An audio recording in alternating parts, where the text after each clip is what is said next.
Is it worth spending more on a compact SUV to get something from a luxury brand compared to an elevated mainstream option like the Volkswagen T-Roc? In today's video, we're going to be exploring that question.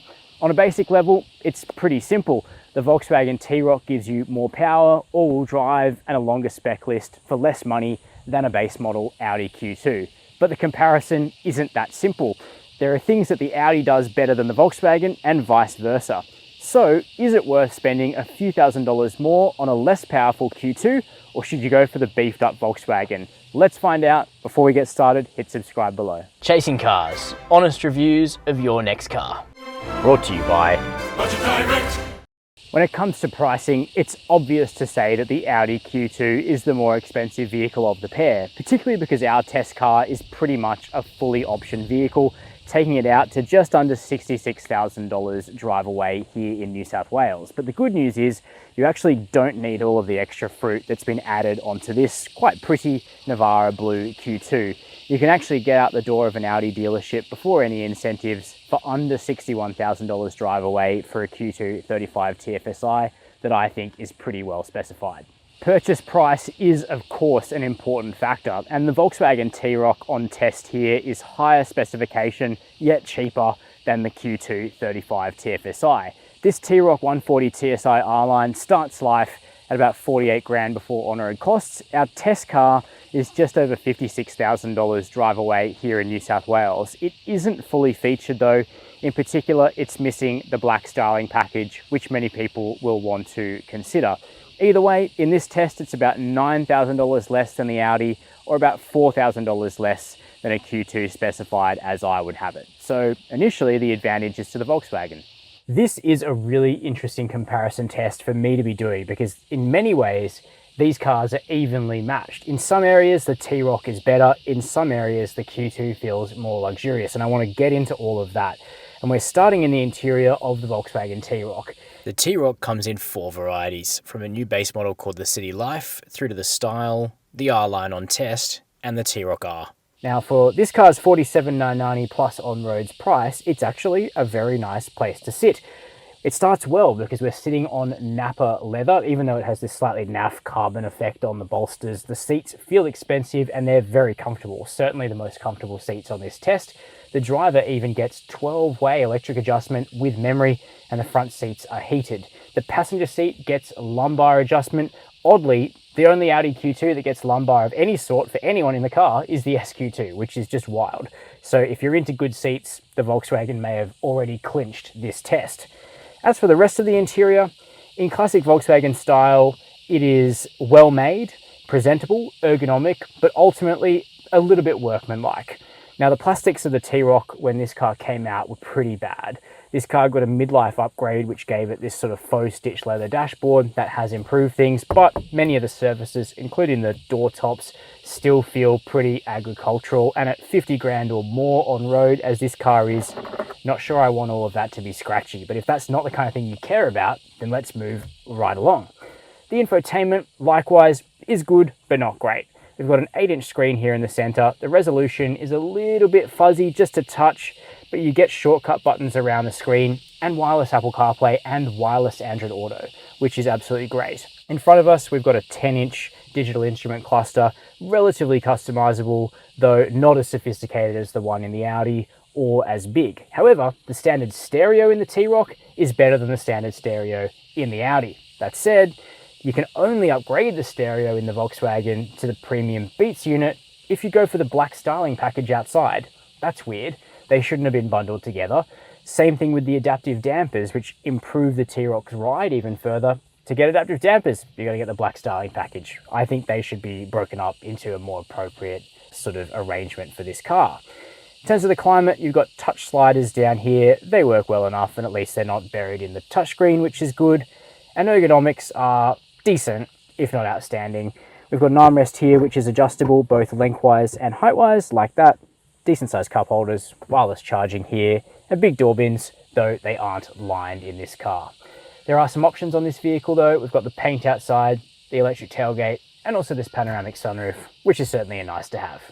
Jump into the Audi Q2 and you notice stark differences in interior presentation between these two cars. If you're a minimalist, you will love the Audi compared to the Volkswagen, which is ergonomic but has a lot of buttons and things going on with its cabin. The simplistic design of the Audi is really quite refreshing. Now, this is all subjective really, but in my personal tastes, I really did appreciate this era in Audi interior design where things were kept very simple.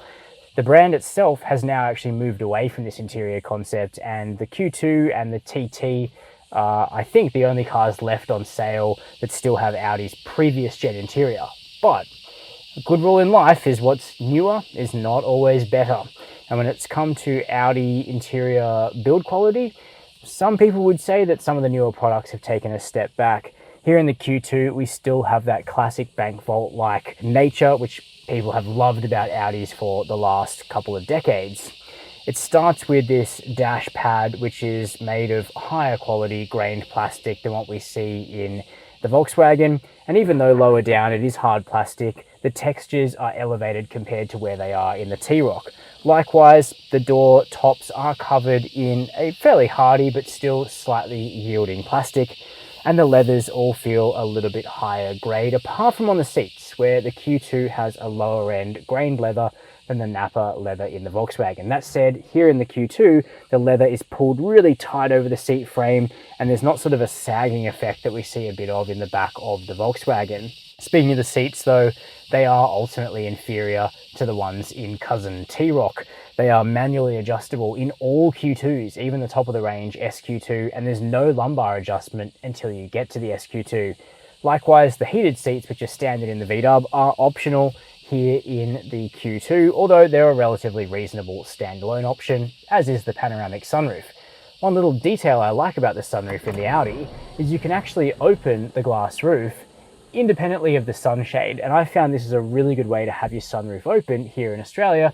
You've still got a shade keeping out those harmful rays, but you're getting a whole bunch of airflow through the car. Moving on then to the infotainment. Now, it is a generation behind what you find in other Audis, but again, it actually just works really well. This is not a touchscreen, this 8.3-inch unit up here on top. Instead, it's driven through Audi's rotary MMI controller. The removal of this controller from newer Audis was absolutely criminal. This is a much safer and easier way to interact with the tech while you're on a bumpy road, for instance, but you're still joined by a 12.3-inch Audi virtual cockpit display up front, which is highly customizable, looks expensive, and is accompanied by these pleasantly clicky buttons on the steering wheel. This sort of stuff, this sort of detail elevates the Audi Q2 beyond the Volkswagen in terms of perceived expense. Likewise, the climate. It's all driven through rotary dials and switches rather than touch sliders. This is easier to use on the move, no doubt about it. Still love these airplane style vents as well. They're a cool touch. But ergonomics aren't quite as good. There's no thigh angle adjustment in this seat, no lumbar as I mentioned. The cup holders are pretty small, and this armrest here does adjust for height, but it doesn't adjust for its lengthwise position, so my elbow is kind of resting in a slightly uncomfortable spot.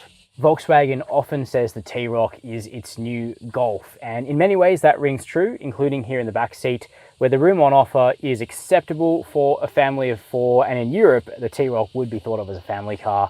But here in Australia, I think most family buyers will want to go up to a Volkswagen Tiguan or perhaps an Audi Q3 or Q5 if you really want more space. That said, for myself at 6 foot tall, 183 centimeters, sitting behind my own driving position, my room is decent. Headroom is very good, legroom is acceptable, and toe room is excellent. You could probably get someone here in the middle seat, but it is a massive hump, so their headroom is going to be severely challenged. You do get air vents, 2 more USB-C ports, 4 for the car in total, and, unlike the Q2, a flip-down armrest here with a pass-through to the boot. And these back seats are 60/40. However, all those very agricultural plastics from up front on the doors continue here through to the back, but you do get a very meager sort of padded armrest here, I suppose. Jumping into the back seat of the Audi Q2, and you immediately notice some subtle differences. Firstly, I think we're sitting a little bit higher here. I think Audi might have used a bit of a stadium seating concept to elevate the backseat passengers, feel like you got a better view, maybe avert car sickness a little bit more, but it is subtle. In terms of the room on offer, There is marginally less legroom than in the Volkswagen T-Roc. That's one thing I'm noticing. Toe room's about the same. Headroom is definitely a little bit more constricted in this vehicle. But again, I fit at my size. You are missing out though on a flip down armrest. The back seats still fold 60-40, but you don't have the ergonomic benefit of an armrest back here. However, in a bit of a trade-off, you do get those same softer materials here in the back and a more yielding armrest on your right-hand side. But where are the air vents? The fact that this can be a 60 grand drive away luxury SUV and not have air vents in the back is crazy. So you'll have to get the people up front cranking those air vents so you can get some cold air. At least you have USB-C ports. Maybe you could get one of those little USB-C powered fans. Not what you expect in a premium badge. Heading around the back now of our indium grey Volkswagen T-Roc 140 TSI R-Line. And it's important to point out some of the differences in the packaging and styling of these cars. Now, this one has the silver or aluminium package outside. You can black that out if you want. You get some extra stuff like a Beats stereo and adaptive dampers, which are nice. But if you go for the black pack on the T-Roc, you also get a pretty awful fake carbon fiber sticker on the CD pillar, which is definitely not to my taste. But if you like that, that's absolutely fine. Now, oddly, our test car is missing its chrome garnish off its fake tailpipes. Not sure what's happened there, but it's not meant to be like that. This one is optioned with the power tailgate. Probably a little bit frivolous on an SUV as small as this, but always nice to have it done for you. $600 for that option here on the Volkswagen. 392 litres of space, very much like a Volkswagen Golf boot in here. Beautifully finished, carpeted, hard boot floor. Lift that up, you've got a Linglong space saver spare, so certainly better than no spare in the Audi. And then just a single button press up here to close that tailgate, and we can check out the Q2. By contrast to the T-Roc, our Navara Blue Audi Q2 has a black appearance package outside, and that's because it's been optioned with the Premium Plus package, a pack that I don't think you really need, but it also adds the 19-inch wheels seen on this car. Very, very neat styling around the back of the Audi in my eyes. And like the Volkswagen, this car's been ordered with the optional power tailgate, but for some reason it's $900 on the Q2 instead of $600 on the T-Roc. So a nice little 150% inflation there. Now, once that tailgate's out of the way, you do get a bit more space, just over 400 litres, but you'd be hard pressed to tell visually. Again, a lovely, beautifully finished boot, hard floor, but no spare down there. Just a amplifier for the Audi Hi-Fi in this car. It looks like you could get a spare in there. I'd be interested to try, but not on this car. Another small bit of differentiation. On the Audi, luxury grade controls up here. Not only can you close the tailgate, but you can also have a one-touch press just to lock the car as you walk away, something that the Volkswagen doesn't do. When it comes to running costs, these two SUVs are very similar. Now, we are comparing different engines because this Volkswagen and Audi start at similar prices. If we equalize the engines, I think the fuel economy would be nearly identical. As they sit, however, on our test loop for this video, we got 7.9 litres per 100 kilometres out of the Volkswagen and 6.6 litres per 100 kilometres out of the Audi in mixed driving. Now, one important difference is the Volkswagen actually has a 10% larger fuel tank. So if you do go for the same engine in each car, your range would be a bit longer in the T-Roc. But as these two sit, your range would be longer in the Q2 because it's more economical.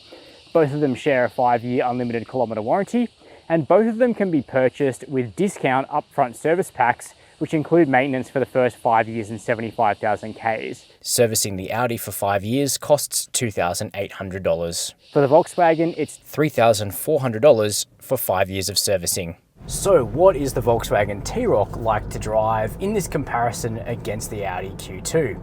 Well, like a lot of vehicles that platform share on Volkswagen Group architectures, these two are probably more similar than they are distinct. That being said, Volkswagen and Audi tune their vehicles very differently, and the priorities in the T-Roc are really quite different to what you're getting in the Audi.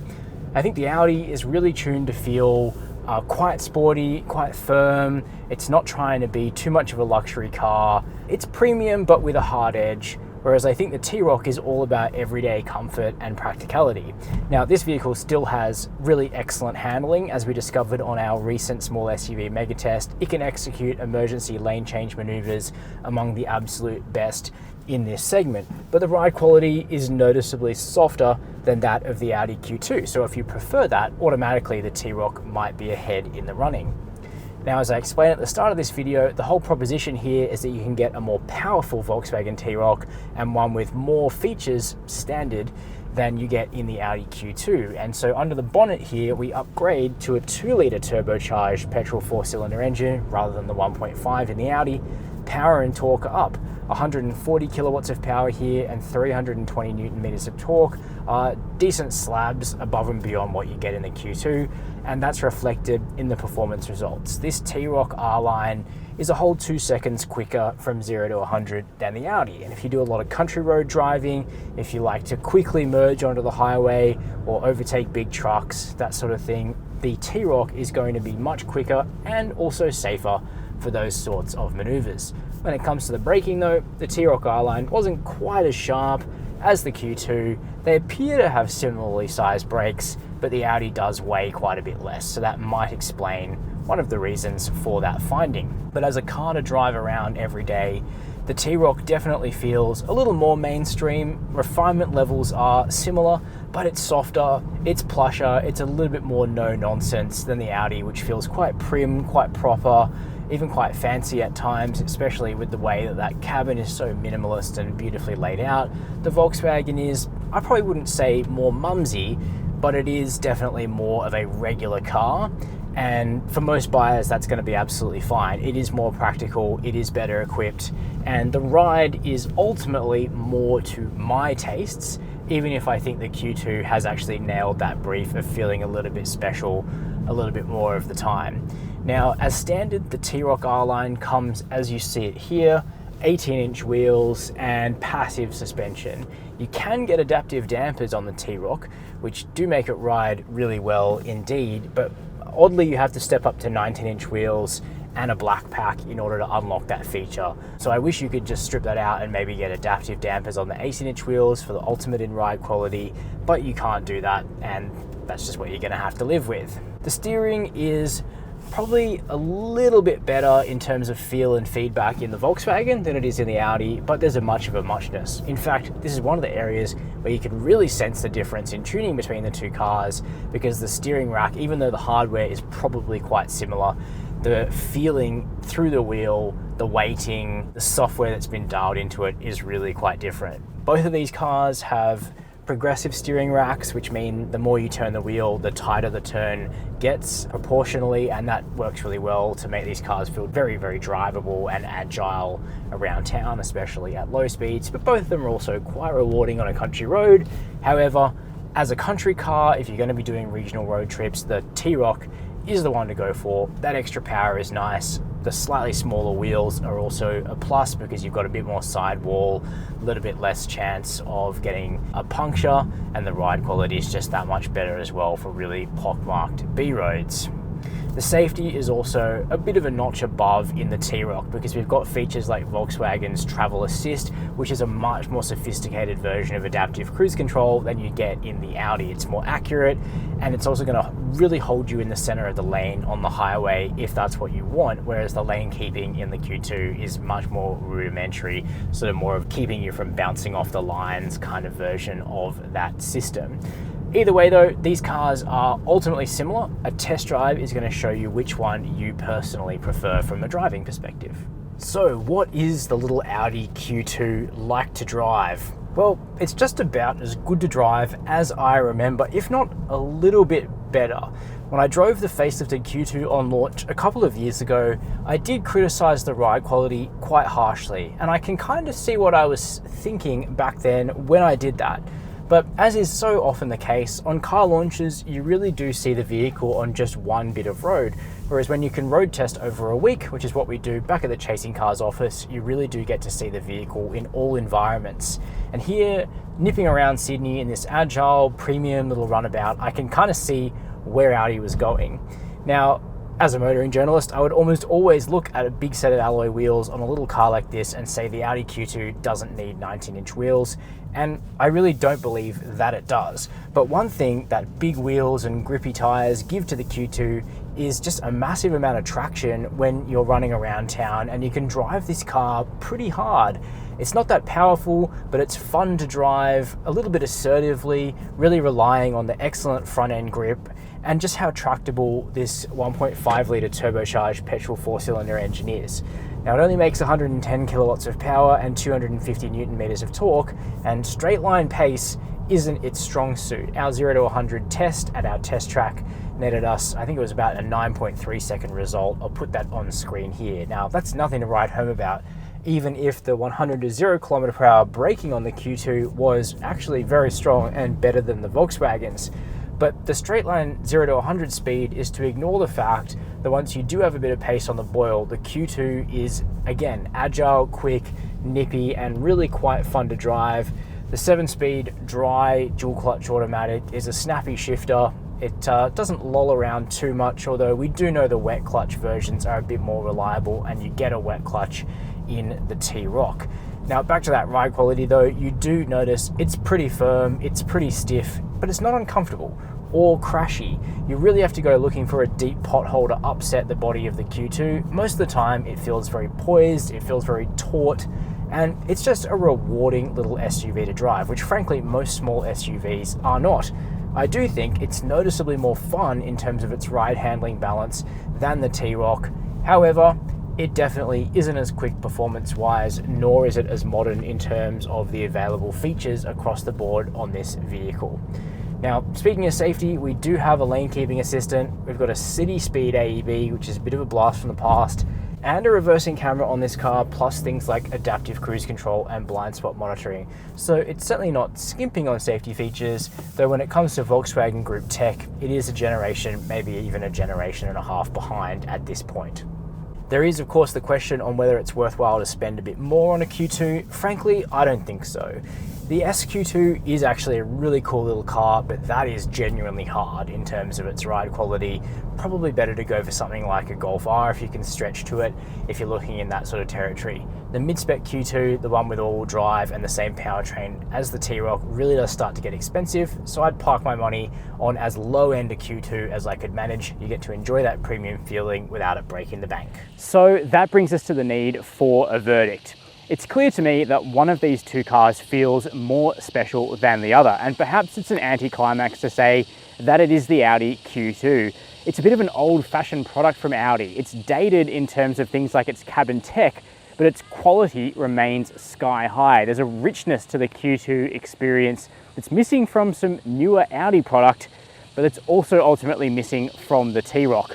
The Volkswagen is an incredibly competent all-round car, and the fact that you can get a more powerful engine, all-wheel drive, a space-saver spare, and a much higher level of interior equipment at this price is admirable. I think for family buyers, the T-Roc is the surer bet here. But if you're purchasing for yourself, or if you're a couple, then I think the Audi Q2 is a bit of a treat yourself moment that makes sense in modestly optioned 35 TFSI guys, as I've recommended. Very keen to know your opinion though, so please let me know down below this video in the comments which one you would choose. While you're there, hit subscribe and the notification bell if you'd like to see more content like this. And as always, thank you for watching Chasing Cars.